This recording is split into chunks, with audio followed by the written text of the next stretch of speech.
오늘 이 저녁 시간 함께 읽을 하나님의 말씀 욥기 33장 12절에서 13절까지의 말씀입니다. 욥기 33장 12절에서 13절까지의 말씀 두 절밖에 되지 않아서 모두 다 한 목소리로 말씀 읽도록 하겠습니다. 욥기 33장 12절 말씀부터 다 같이 읽도록 하겠습니다. 내가 그대에게 대답하리라.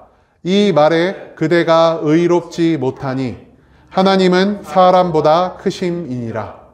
하나님께서 사람의 말에 대답하지 않으신다 하여 어찌 하나님과 논쟁하겠느냐. 아멘. 이 시간 우리는 큰 자에게 복종이라는 제목을 갖고 오늘 우리가 읽은 하나님의 말씀 함께 나누는 시간 갖도록 하겠습니다. 고통 가운데에서 우리가 갖고 살아가야 할 신앙생활의 표본을 가르쳐주는 욥기 그 33장의 말씀을 갖고 함께 나누는 시간 갖고 있습니다.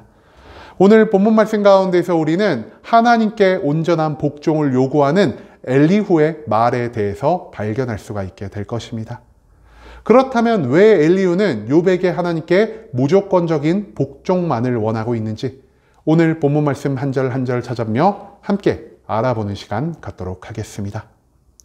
먼저 오늘 본문 12절 말씀에서 성경은 이렇게 기록하고 있습니다. 내가 그대에게 대답하리라. 이 말에 그대가 의롭지 못하니 하나님은 사람보다 크심이니라. 12절 말씀에서 엘리후는요, 욥이 앞서서 한 모든 말이 잘못되었다라는 것을 선포하고 있습니다. 여러분, 이 앞서서요, 욥과 친구들의 대화 가운데에서 욥이 계속해서 강조하고 있는 것 무엇이었습니까? 나는 이유 없는, 까닭 없는 심판의 고통을 경험하고 있다는 것이었습니다.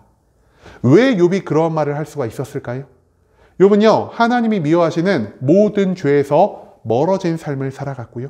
이웃에게 선함과 아름다움을 베푸는 하나님이 기뻐받으시는 이웃 사랑의 삶을 살아가는 자였을 뿐 아니라 하나님과 자신 사이의 관계를 온전히 신뢰하며 살아가였다는 사실을 우리는 앞선 욥기의 말씀 가운데에서 찾아볼 수가 있을 것입니다. 하지만 나 혼자 의롭게 살아가고 나 혼자 죄를 짓지 않았다라고 생각하여 그것이 사람을 의롭게 만들어주는 것은 아닙니다. 무엇보다 하나님이 사람을 보셨을 때 그 사람을 의롭다 칭해 주셔야만 인간은 온전한 의로움을 가질 수 있게 된다는 것이죠. 그렇다면 하나님은 과연 욥을 어떻게 바라보셨을까요? 욥기의 1장과 2장 말씀에 보면요, 하나님은 욥을 이렇게 표현하고 계십니다. 욥은 하나님을 경외하고 죄에서 멀어진 자다라고 말입니다. 한마디로 욥은 자기 자신의 삶을 통해 하나님께 받은 인정을 통해서 나의 삶 가운데 나타나는 의로움을 온전히 증거하며 살아가는 자였다라는 사실을 우리는 앞선 욥기의 수많은 말씀을 통해서 찾아볼 수가 있다는 것이죠. 그렇기 때문에 욥은 생각합니다. 왜 이런 나에게 하나님의 이유 없는 심판이 내려왔을까라고 말입니다. 그리고 그 이유 없는 심판 가운데서 욥은 한 번 더 생각하게 됩니다.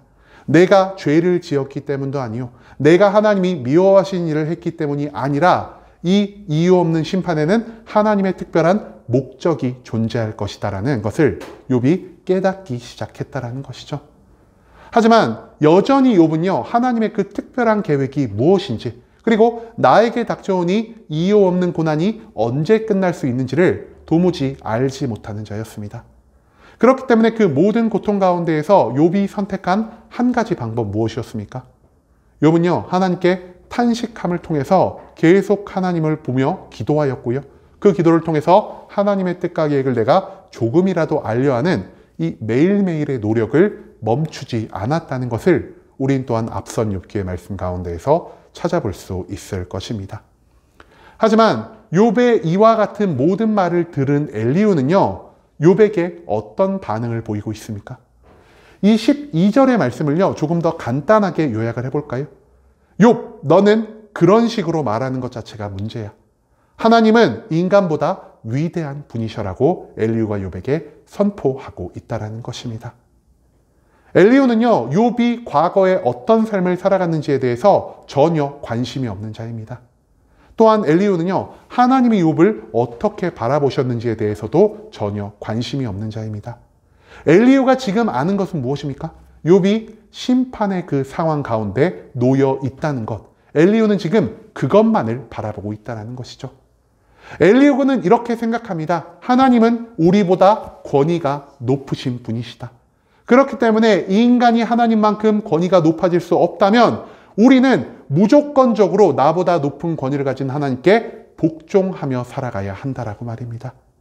그렇기 때문에 엘리후는요, 그 고통과 괴로움의 자리에서 하나님의 모든 심판을 담담하게 받아들이지 못하고 계속해서 하나님께 부르짖으며 계속해서 친구들 앞에 나의 의로움을 선포하는 욥의 이 모든 행위가 악하고 악한 행위로밖에 보이지 않았다는 것을 우리는 이 12절의 말씀을 통해서 발견할 수가 있다는 것입니다. 그 다음 마지막 13절 말씀에서 엘리후는 또한 이렇게 말하고 있습니다. 하나님께서 사람의 말에 대답하지 않으신다 하여 어찌 하나님과 논쟁하겠느냐라고 말입니다. 이 13절 말씀에서 엘리후는요, 계속해서 욥에게 하나님의 권위에 복종할 것을 요청하고 있습니다. 그러면서 엘리후는요, 욥이 하나님의 뜻을 알기 위해 매일매일 그가 있는 자리에서 탄식함으로 기도하며 하나님과 소통하려 하는 그 모든 것이 굉장히 어리석은 행위라 규정하고 있다는 것입니다. 이 말씀 가운데 엘리후가 뭐라고 말하고 있죠? 하나님이 너에게 대답하지 않으신다라고 하여 어찌 하나님과 논쟁하겠느냐? 왜 너가 하나님과 소통하려 하느냐? 왜 너가 하나님과 대화하려 하느냐? 너가 할 것은 하나님과 대화하는 것이 아니다.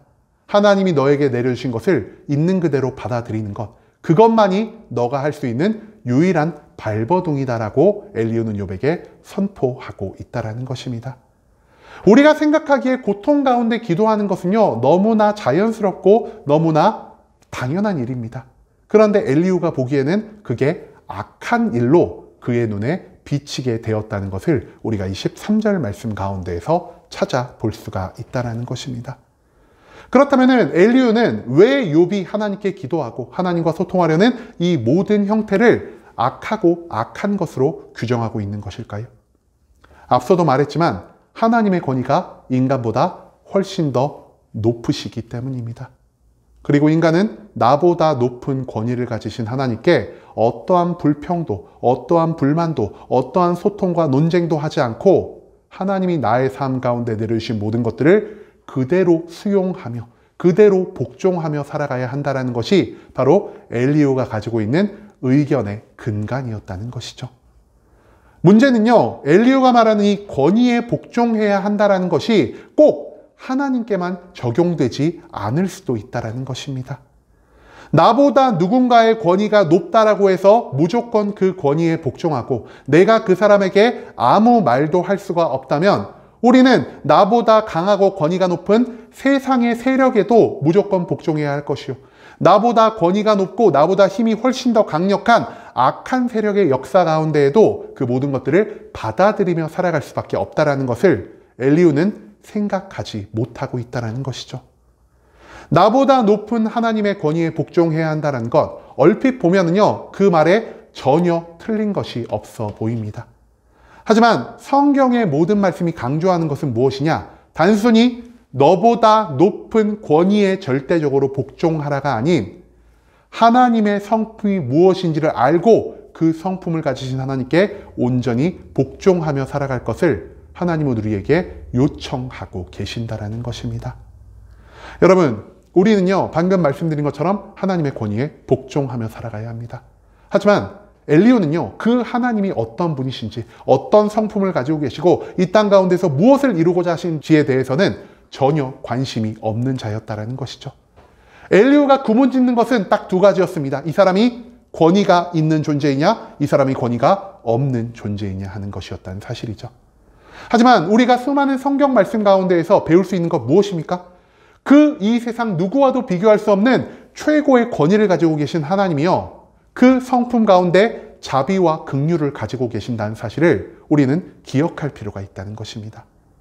하나님은요, 그분의 긍휼과 그분의 자비로 인해서 우리가 고통받는 그 자리에서 우리와 함께 아파하시는 분이십니다. 또한 심판 가운데에서 우리들의 작은 신음소리를 하나님께 외쳐 올려드리는 그 작은 기도의 소리를 절대 흘리지 않고 모두 귀담아 들으시는 분이 바로 하나님이시라는 사실을 성경 속 수많은 말씀은 우리에게 알려주고 있다는 것이죠. 그럼에도 불구하고 엘리후는요, 단지 나보다 높은 하나님의 권위를 지나치게 강조했기 때문에 인간에게는 무조건적인 복종만이 필요하고 하나님과의 소통, 하나님과의 논쟁의 그 모든 것들은 인간이 전혀 해서는 안 될 것으로 취급하고 있다는 것에 오류가 발생했다는 것입니다.